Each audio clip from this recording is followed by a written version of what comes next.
Brothers and sisters, God bless you. Thank you for watching another episode of Faith and Nation, where we dive into the realm of politics, news, current events, and we put on our biblical and spiritual eyes so we can truly see what's happening behind the veil.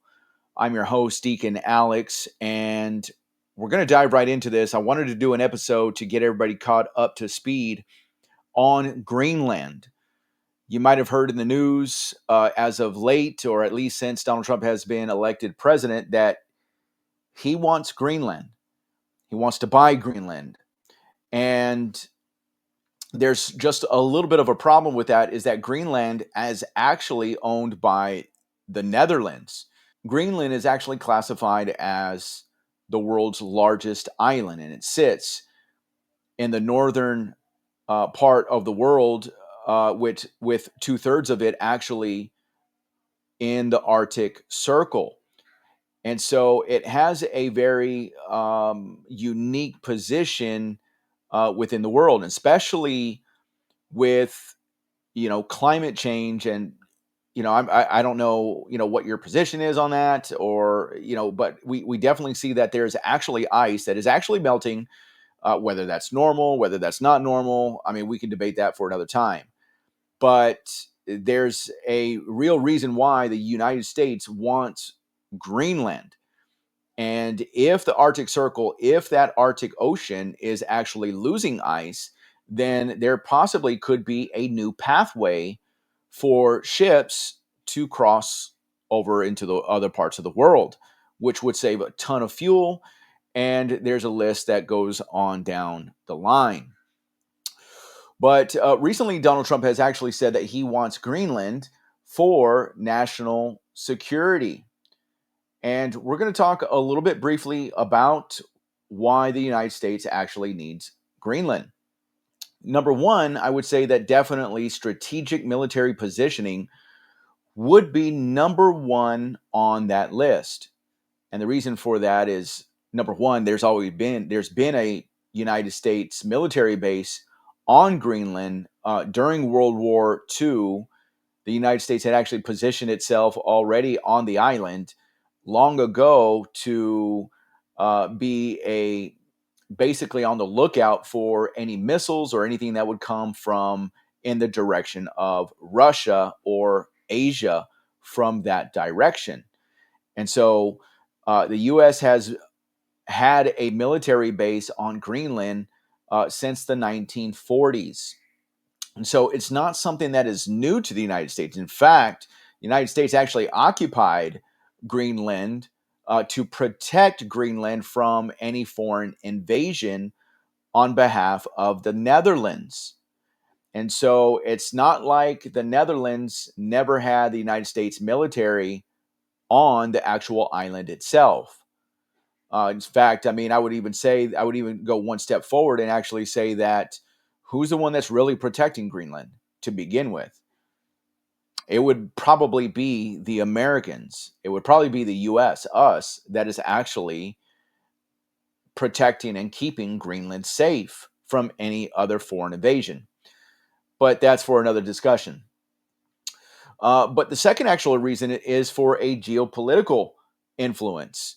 You see, because Greenland is located in the Arctic Circle with about two-thirds of the island actually in the Arctic Circle itself.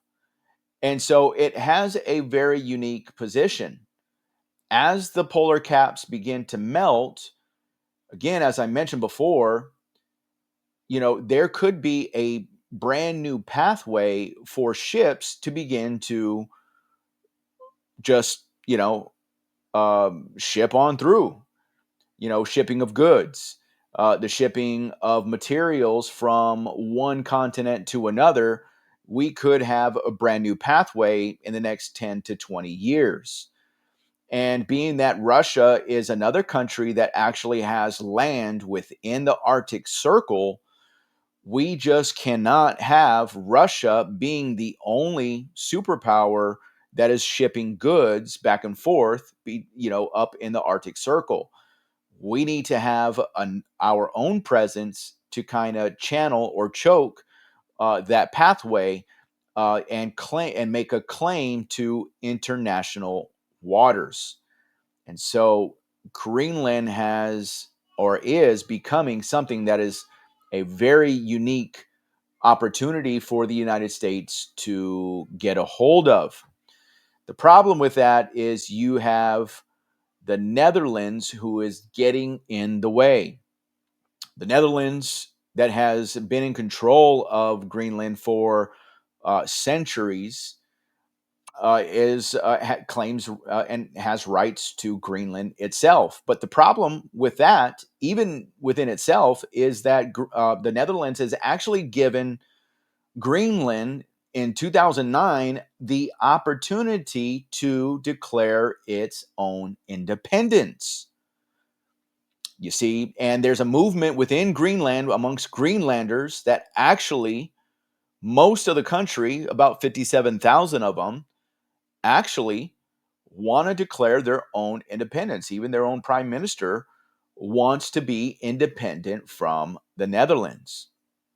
Now, on the flip side of that, the problem with that is Greenland only has 57,000 citizens that live on the island, a lot of which are natives, the Inuit people, and there's just no army to protect itself.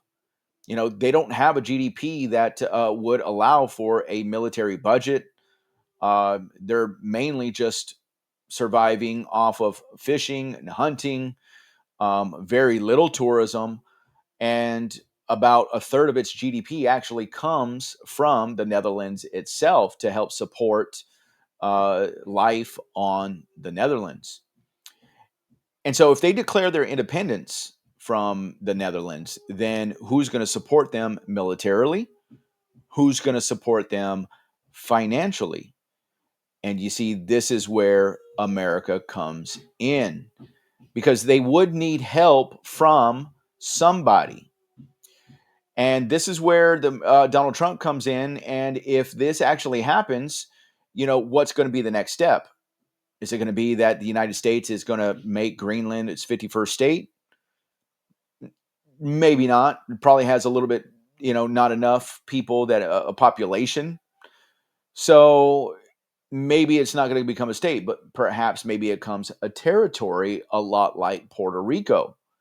See, Puerto Rico is doing pretty good where it's its own country. They govern themselves, but then they get subsidized by the United States. So they kind of get the best of both worlds there.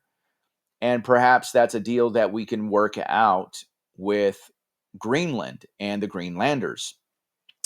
But I wanted to kind of, again, just to get you guys caught up on this.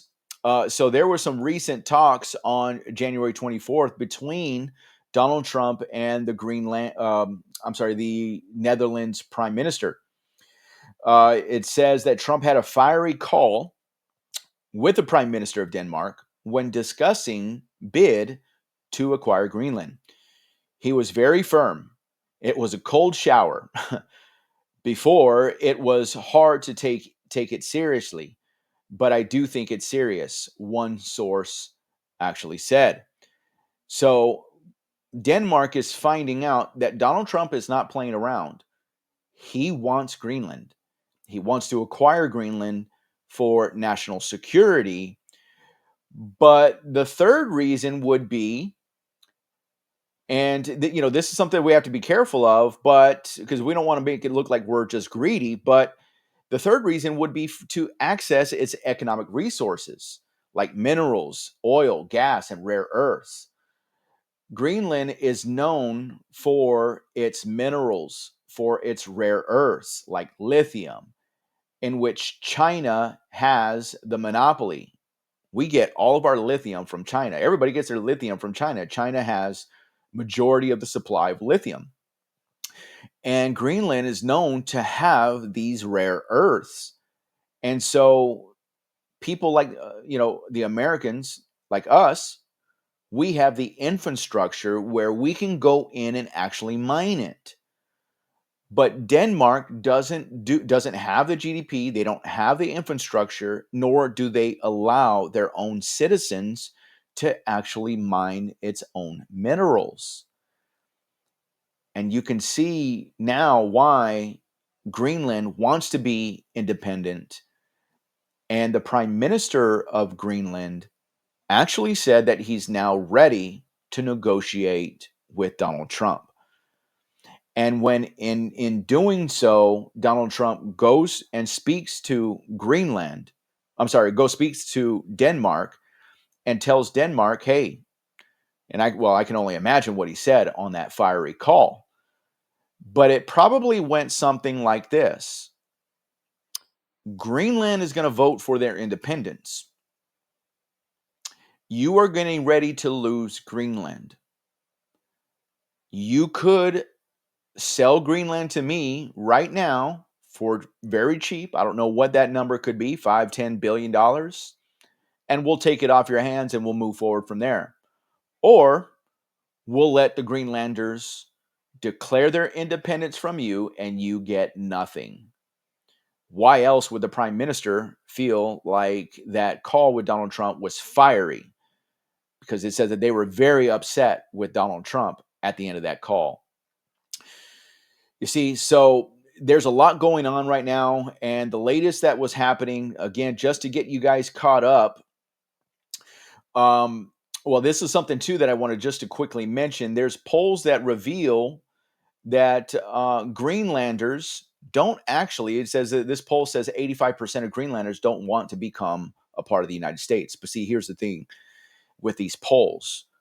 We just got done, even 4 years ago, understanding about how wrong these polls actually are and how one-sided these polls actually are. And so when you take an independent pollster from the UK that says that Greenland or Greenlanders, most of them don't want to, you really can't take that poll seriously because a lot of these things are skewed one way in one direction or the other. But yeah, but here's the deal. Marco Rubio recently in an interview stated that says that Trump's interest in Greenland is legit and driven by Chinese concerns. Again, the reason why Chinese concerns is because China also tried to obtain a small portion of Greenland, or at least, economically, by trying to infiltrate and build an airport in Greenland because Denmark doesn't want to. Denmark doesn't want to invest in it. And America had to get in the way and say, hey, we can't let that happen because we know what China does. Just look at what happened in Panama. I'll get to that in another video. So it's getting pretty interesting. And I think that we are actually going to obtain Greenland. I believe at the very least, Greenland is going to become a territory, if not possibly a state, although I think that is highly unlikely. But these days, you just never know what's really going to happen. But anyhow, that's going to do it for this video. I'm going to keep you posted if any further updates come with Greenland. And thank you guys for watching. And be sure to subscribe to our new channel, Faith the Nation. We have our very own channel to help broaden the Christ Forgiveness Ministries network. And so be sure to subscribe. The link is in the description below. Also, be sure to follow us on X. That too is also in the description below. See you guys on the next video.